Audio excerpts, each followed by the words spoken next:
So with structure, Matt, leads us to number 3, specificity. Specificity, yeah. If I want to get better at running, which we talked about a little bit before, I should probably run, because Mm. me going out and, doing a road ride or a mountain bike ride in the morning or in the afternoon is not getting me better at running. And I can say that with much confidence because I'm not getting better at running the odd times.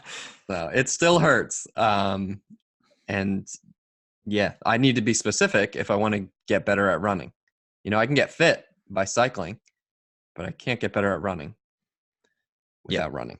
Yeah. And then the same goes for like a lot of what I see with athletes who come in for their consultations, mainly looking for a personalized training plan. And we go through what have you been working for, and we work on what event do you have coming up, and we look at that event, and that's a part that's often overlooked. Like, oh, this event is, if we're talking about trail running, is all on gravel, like loose rocks, and it's got a massive climb in it, which isn't really runnable. So doing flat road runs is not specific. It's going to help, like it's running and it's helping with your fitness if it's in the right intensity. But you need to be able to climb and gauge your effort off of a 30-minute loose gravel climb, like hiking. Like, what does that feel like? How long is it going to take you? Can you do it nonstop? Do you have to stop? That's specificity in terms of like the race. And then you look at, and same with intensity, like you're not going to just do hill running when you have a 10K track run or a flat time trial on the bike and you just ride your road bike and you never jump on your time trial bike. Things like that. Like, that's specificity. You need to incorporate that stuff. Yeah, we're looking at that now because we know that the National Schools Mountain Bike Championships is going to be held in Dunedin. And Yeah. we know a bit like what that course is because we had Oceania Championships there a few years ago. And it's just a lot of climbing and it's really, really steep climbing. So for the riders that I'm working with locally, like we have mostly flat road riding out here to do. And then we have, some pretty good mountain bike trails that are really hard to ride in the winter. So if we're preparing for a race that has really steep climbing, we need to incorporate that in our training because doing flat road rides isn't going to be able to get us, it's not specific enough to get us better at steep climbing because your body's orientated differently. Your cadence is going to be a lot different than riding on flat road. Yeah. This is something I overlooked when I did my Ironman in Canada. So I was training on the time trial bike, and I was doing majority of things right. Like, I was training for 180K time trial. And I knew it was hilly, so I was incorporating some hills on my time trial bike. What I didn't realize is the undulating nature of it, and that when I looked at my data, I was either at a high power, low cadence climbing, or I was at a low power, high cadence on a descent. And it wasn't, there was one big climb, which I knew was, I was living in Palms North. We've got a couple of big climbs there. That's fine. It's kind of easy to train for. You just chug up the hill. Not trying to break any records or anything.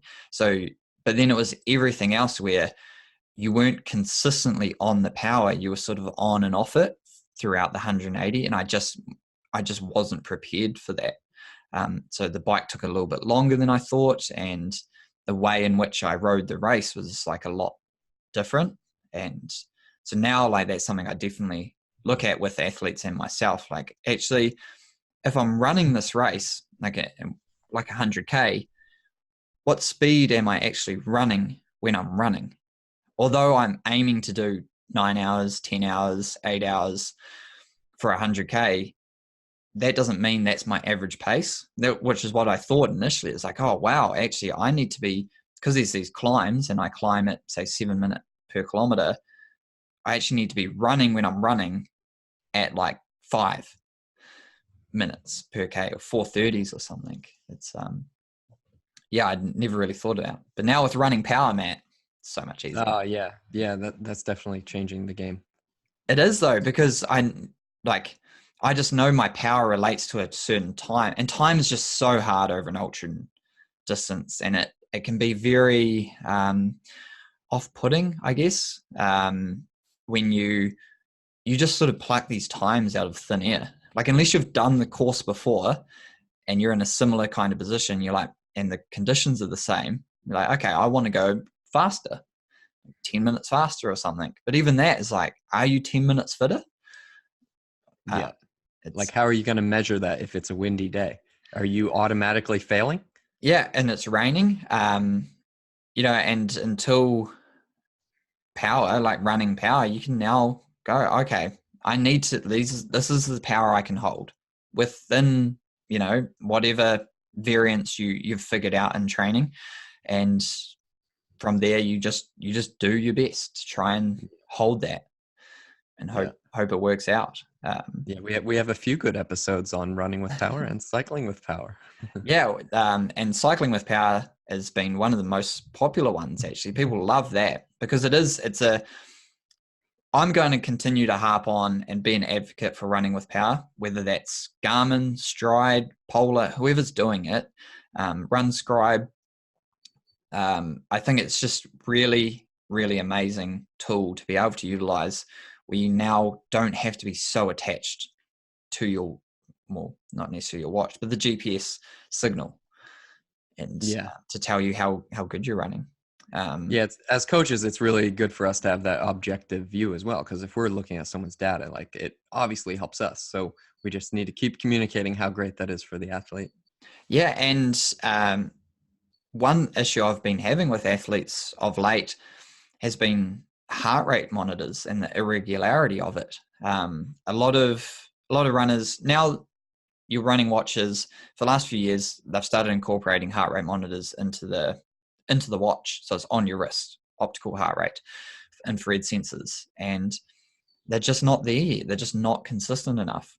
So now, I love heart rate training zones.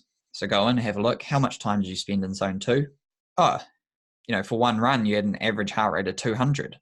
Cool. The data's completely screwed now. And I've no real indication of where exactly you trained during that. Because I can look at pace, but you're in the forest running, or you did a downhill, downwind run, or you ran on the beach. It's like, oh, geez, I had no idea. Whereas in cycling, like, so easy. So, oh yeah, what is your power? Oh, okay, yeah, no, you're definitely going too hard. Your heart rate monitor wasn't not working. You were riding too hard. Yeah.